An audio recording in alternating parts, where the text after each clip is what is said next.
Sí, nosotros tenemos georreferenciados, sí, en el mapa de Argentina, los diferentes refugios detectados. Hay gente especializada en SENASA que se encarga de ir monitoreando para ir controlando el aumento de estas poblaciones o si se mantienen reducidas, ¿sí?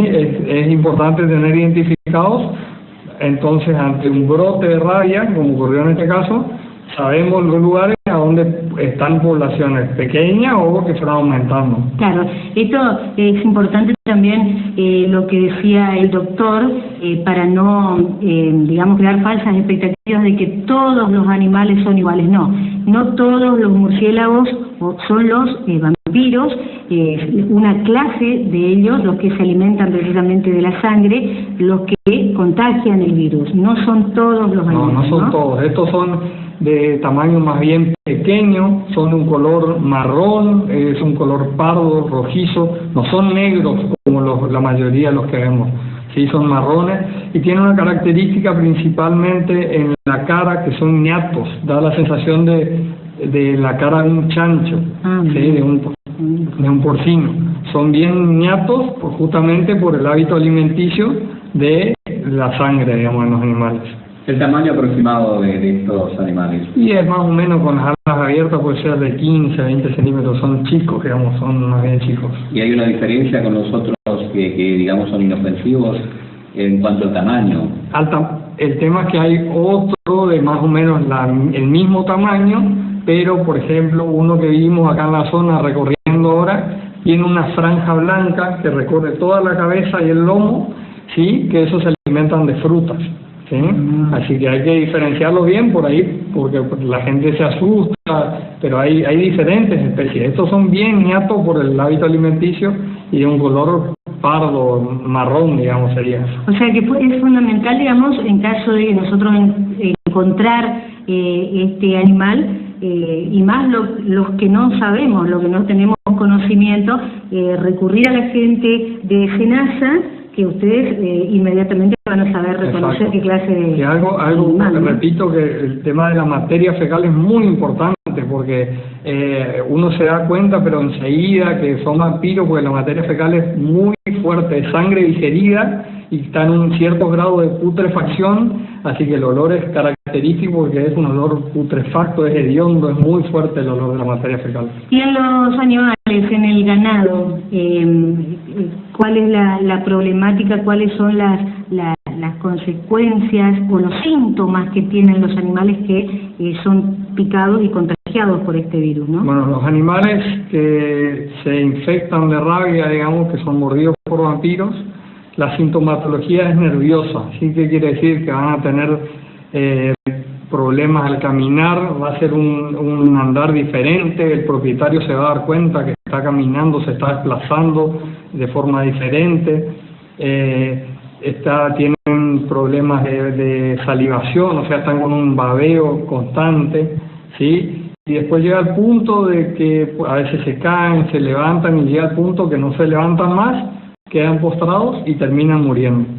Esas son las características de la enfermedad.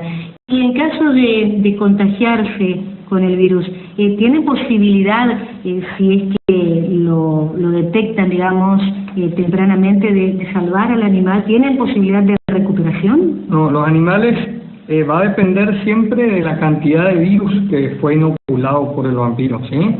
Pero si ya tiene síntomas, esos animales tienen síntomas de rabia, va a terminar muriendo. En el corto, largo plazo, mediano, mueren los animales, ¿sí? Solamente esos que fueron mordidos por un animal, por un vampiro que tenía poco virus en saliva, se infectan, pero generan inmunidad, digamos. Los animales, al ser tan poco el virus, no llegan a presentar síntomas. Y si ocurriera la inoculación a una persona, por ahí es un caso raro, pero... Sí, es raro, pero en el caso... la persona o...? Sí, hay mucha posibilidad de salvarlo, porque se hacen sueros, se hacen vacunas, se hacen muchas vacunas. A modo preventivo, cuando es la primera vez una persona que se vacuna, se hacen 3 dosis, y sin embargo, cuando son personas que estuvieron en contacto, ya sea con un animal muerto, se se hacen 7 dosis, o sea, hay muchas posibilidades de salvar a la persona. ¿Y de qué manera se contagia una persona, digamos? Las personas, la mayoría que se puede llegar a contagiar, hay que tener cuidado, es con la manipulación de los animales que están rabiosos, ¿sí? Hay veces que la gente por ahí mete la mano en la boca de un animal porque piensa que puede llegar a estar atragantada una vaca, por ejemplo. Entonces, esa manipulación también puede ser, es muy importante. Nosotros, por ejemplo, que somos los veterinarios que extraemos los cerebros, tenemos que estar vacunados porque extraemos justamente el cerebro, que es donde está el virus. Cortamos con una sierra, con un serrucho el cráneo para poder extraer. Entonces nosotros estamos en contacto directo, siempre con todas las medidas de profilaxis, estamos con guantes, con barbijo, con anteojos, siempre tomando todas las medidas, pero siempre hay que tener cuidado, digamos. Así que todas las personas que tuvieron contacto, la forma es que el contacto con la saliva principalmente, o con la secreción ocular también. ¿Sí? Digamos, ¿existe la vacunación para prevenirlo? Sí, existe. ¿Es una exigencia, digamos, para ejercer la profesión? Sí, no, es una recomendación, de los veterinarios o la gente que trabaja por ahí con animales, a donde hay casos, hubieron casos, se vacunen, ¿sí? Si es que van a tener contacto, porque tampoco hace falta que todas las personas se vacunen, ¿no? Más que nada las personas que están en contacto, o en este caso... ¿Y la gente, digamos, que trabaja en los campos? ¿Y la gente que hace labor de campo y que está en contacto permanente con los animales? Digo. Sí, se pueden vacunar, se pueden vacunar. Principalmente corren más riesgo los campos donde hubo foco de rabia, o los cercanos. Por ahí hay campos que no hubo, pero si se quieren vacunar a modo preventivo, lo pueden hacer. Son 3 dosis iniciales y después una vez por año. ¿Y dónde la gente recurre para aplicarse las dosis? Digamos, ¿tienen que tener alguna indicación especial de algún médico? No, ahora en este caso, por ejemplo, que fue el foco de rabia, sí, vinieron dosis al hospital. Desconozco cómo se maneja si hay dosis todo el año, eso desconozco, pero ahora había dosis. Me fui a hacer el refuerzo, como se fueron a hacer las personas que tuvieron en contacto, al hospital, sin ningún problema. Bien. En cuanto a el tema de la cantidad de casos, justamente, que hemos leído hace un tiempo atrás, y hace poquitos días también se volvió a hablar sobre algunos casos aquí en la zona. Sí, bueno, el caso inicial surgió cerca del Monumento del Indio, ¿sí? Ahí fue el caso inicial, que fue una potranca, y de ahí lo que se establecen son los límites. El lugar donde surgió lo de la potranca se llama foco. El resto, todo el radio que se forma alrededor, se llama perifoco. Van a seguir surgiendo animales muertos, incluso hay en estos días. Quiero que quede bien claro que no es por la vacunación. Hay gente que dice que no, fueron a vacunar y se murió. No es por la vacunación, sino que la incubación del virus rábico es larga. Es de 30, puede llegar hasta 60 días, incluso se habla de casos de más incubación. Entonces, si un animal murió hoy, por ejemplo, y se sabe que es de rabia, quiere decir que hace mínimo 30 días fue mordido por un vampiro. No es porque se vacunó ayer, no es que le hizo mal la vacuna. No le hizo mal la vacuna, claro. No. Es una incubación muy lenta, ¿sí? Son 30 hasta 60 días, incluso más. O sea que van a seguir muriendo animales en todo lo que es este perifoco, porque es donde está la colonia de vampiros, ¿sí? E incluso una vez vacunado el establecimiento, puede seguir habiendo casos. La vacuna demora 15 días en levantar defensas en los animales. Así que la gente no se asuste. En toda esta zona va a seguir habiendo algunos focos, seguramente, que el 70% de los bovinos ya están vacunados, así que... Se hizo una vacunación masiva. Se hace una vacunación masiva. Nosotros tenemos un listado de todos los establecimientos, ¿sí? Y el encargado de vacunar acá todo lo que es animales grandes, bovinos, equinos, y también ovinos y porcinos, caprinos también, es la focosa, ¿sí? Es vacuna que vino del Ministerio de la Producción, y hasta 200 cabezas, no tiene costo la vacuna, ¿sí? Sí, la aplicación, la Jucosa le cobra un arancel de aplicación, pero la vacuna es gratis para los pequeños productores. Más de 200 cabezas, que en este caso, como fue acá cerca de la ciudad, tenemos solamente 7 establecimientos de más de 200 cabezas. Esos establecimientos compran la vacuna, la adquieren en una veterinaria y la aplican con un veterinario particular, un veterinario privado. Bien.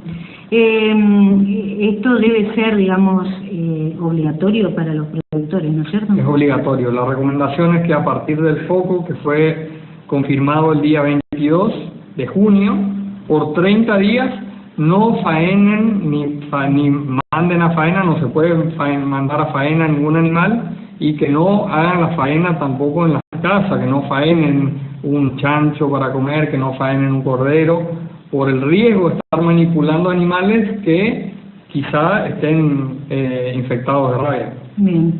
¿Tenemos algún mensaje, Pedro? Estaban preguntando cuándo van a vacunar, dice, para la rabia los barrios de Invico.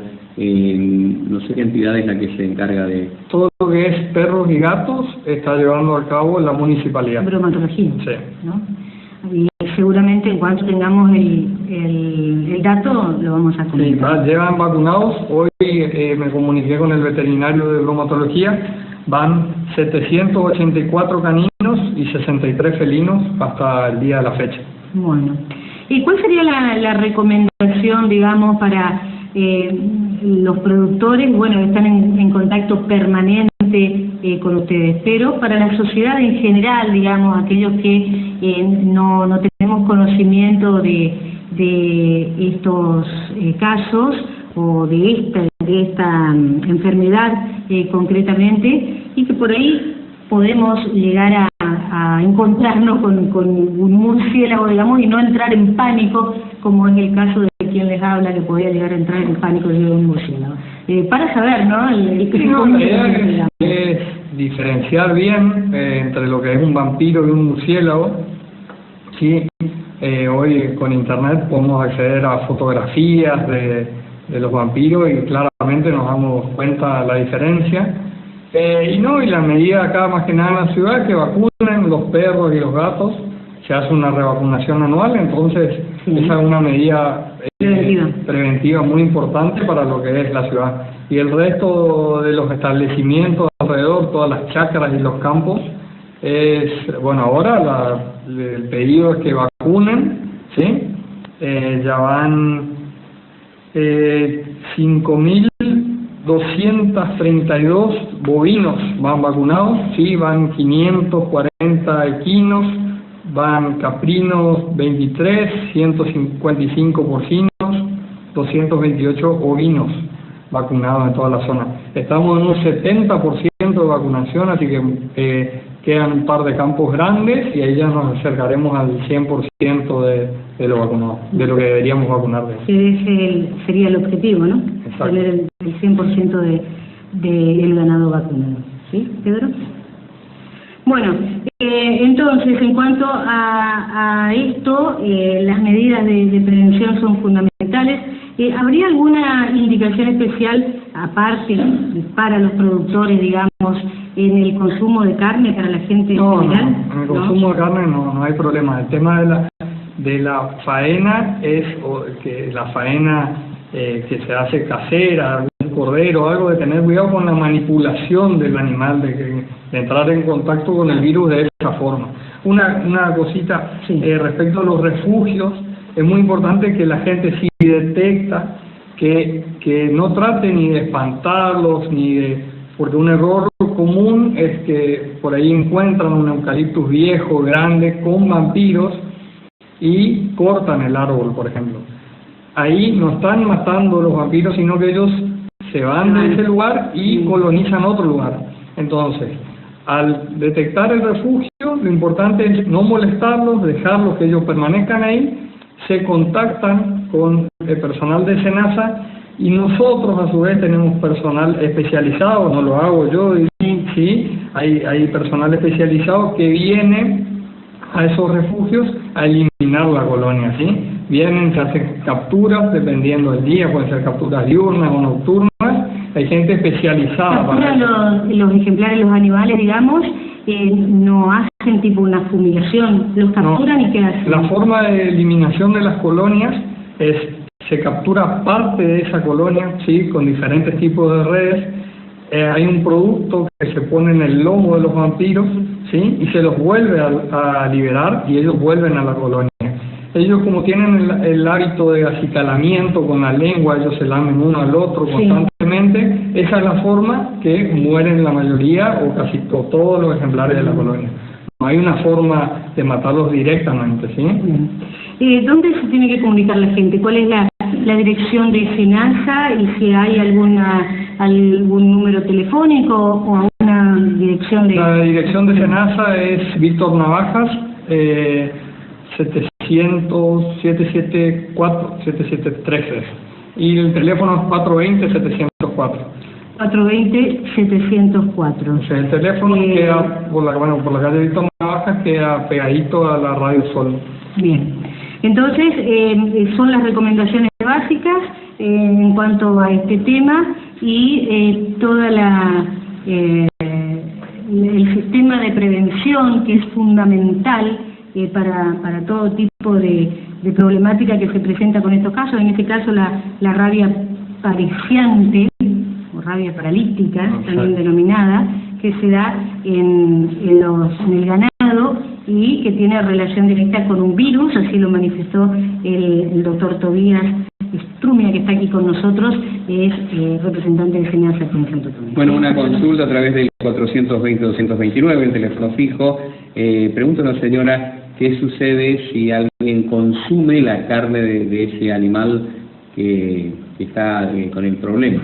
No, consumir la carne no hay ningún riesgo porque nosotros la cocinamos, es un virus muy lábil, ¿sí? Es un virus débil que nos resiste, nos perdura mucho tiempo, es un virus.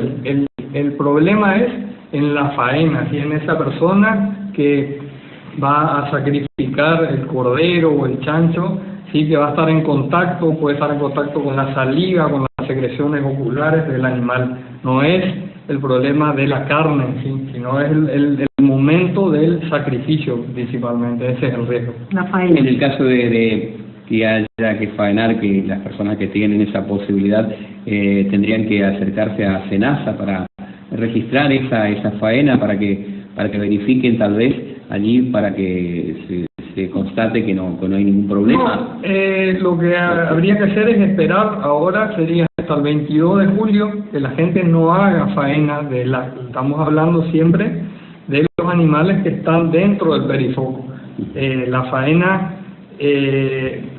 supongamos, es a 100 gente que quiere mandar a un frigorífico, se acerca a la oficina, nosotros no le permitimos hacer ese movimiento por 30 días. Una vez pasados los 30 días pueden mandar a faena sin problema y es la misma recomendación para la gente que faena en su casa, que por 30 días por lo menos esperen ahora hasta el 22, 23 de julio y no faenen animales, ¿sí? Y para las ventas, supongamos una venta que va a invernada, va a otro campo a recriarse, solamente se permiten movimientos de animales vacunados. O sea, nosotros tenemos que tener el acta de que ese establecimiento cumplió con la vacunación y esos animales, al estar vacunados, se pueden mover tranquilamente, no hay problema.